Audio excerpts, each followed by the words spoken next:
Më gëzon zemra që jemi kaq shumë sot këtu, edhe ta nis fjalimin tim me përvojën e ditës time. Unë nisa një orë para takimit për të ardhur këtu dhe ju e dini që unë brenda Tiranës nuk ka gjë që më shkull nga autobusi.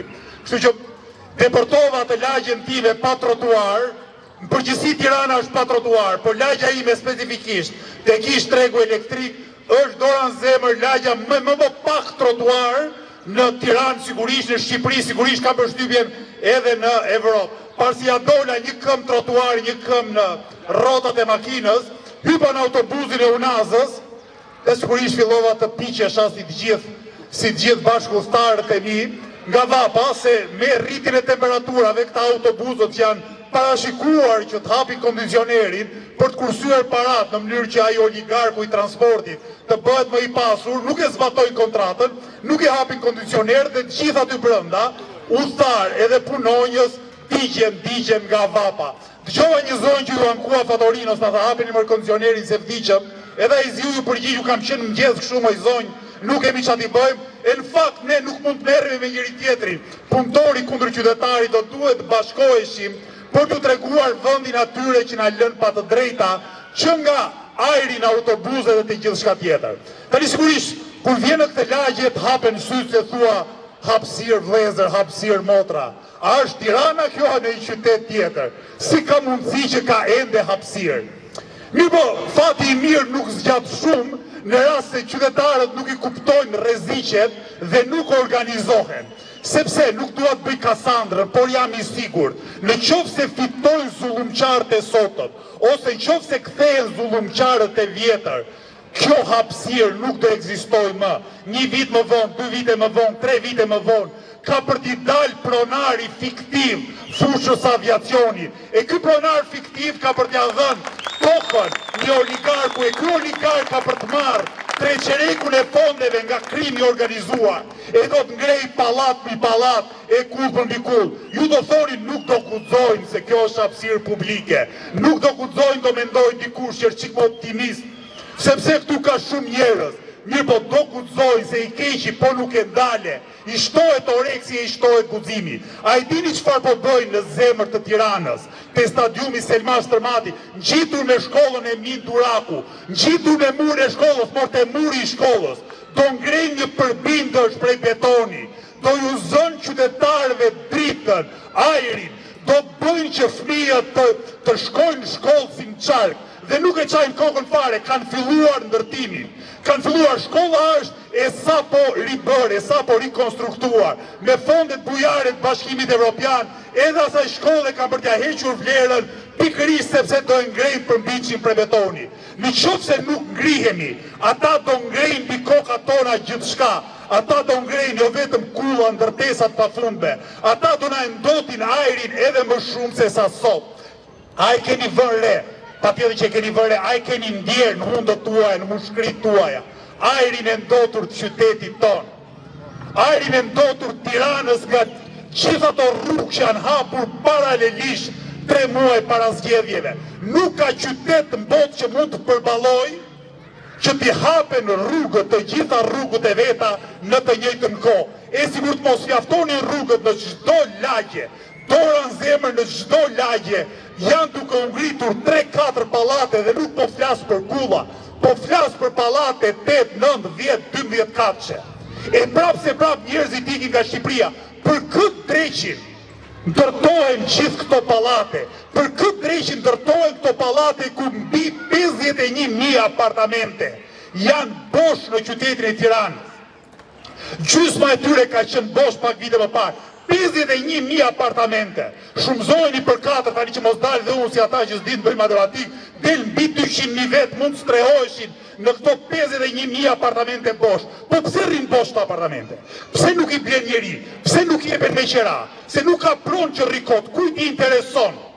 Që janë këta uzurpatorë që kanë interes t'i mbajnë këto apartamente pa i shitur dhe pa i dhënë me qera? U a them unë, janë nga njëra anë antarët e krimit organizuar, ata që pasi bëhen të pasur në mënyrë kriminale, i pasur parat e tyre, duke blerë apartamentin e 10, 20 apo 30, janë oligarkët, janë oligarkët të cilat pasi ndërtoj, zaptoj një pjesë të apartamenteve me ide që do t'i rritet akoma dhe më shumë vlera.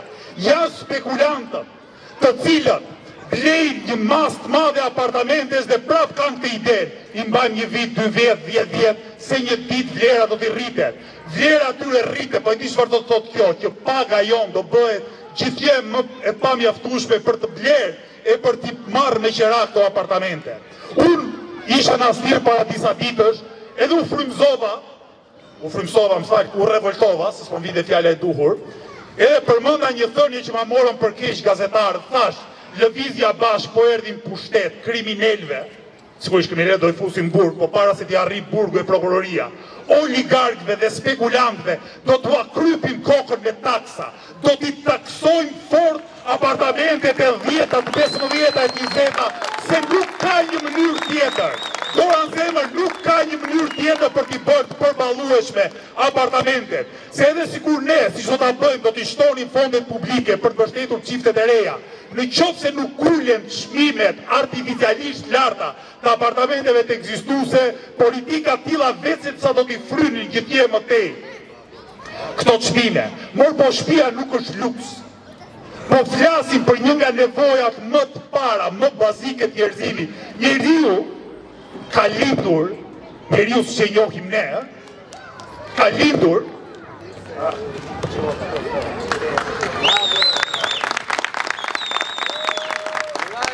ne themi me përçmim ndonjëherë, po është e vërtet, njeriu ka lindur në shpellë. Mi po shpella nuk është shenja e prapambetjes tonë, por është hapi ynë i parë drejt qytetërimit, sepse është hera e parë ku ne kuptojmë nevojën që kemi nevojë për streh, kemi nevojë për një vend të ngrohtë, kemi nevojë për zjarrin.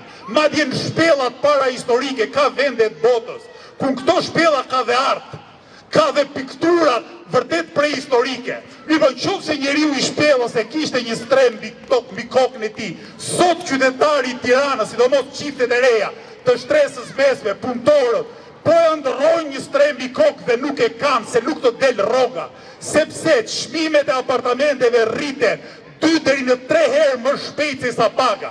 Dhe pastaj shtrojnë pyetjen ata që s'kuptojnë, por pse ikin shqiptarët nga Shqipëria?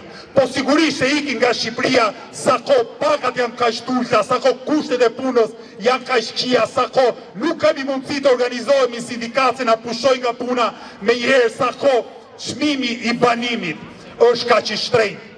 Shqiptarët fatkeqësisht ikin nga vendi i tyre edhe për shkak të shkollës, për shkak të faktit se fëmijët tanë e mbarojnë mësimin në orën 11:30, 12:20 dhe pastaj më thoni mua ku shkojnë.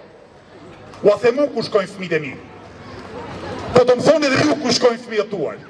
Në rastin më të mirë kur prindërve u amban xhepi, paguajmë 200 më shumë lekë për fëmijë në një qendër kursesh.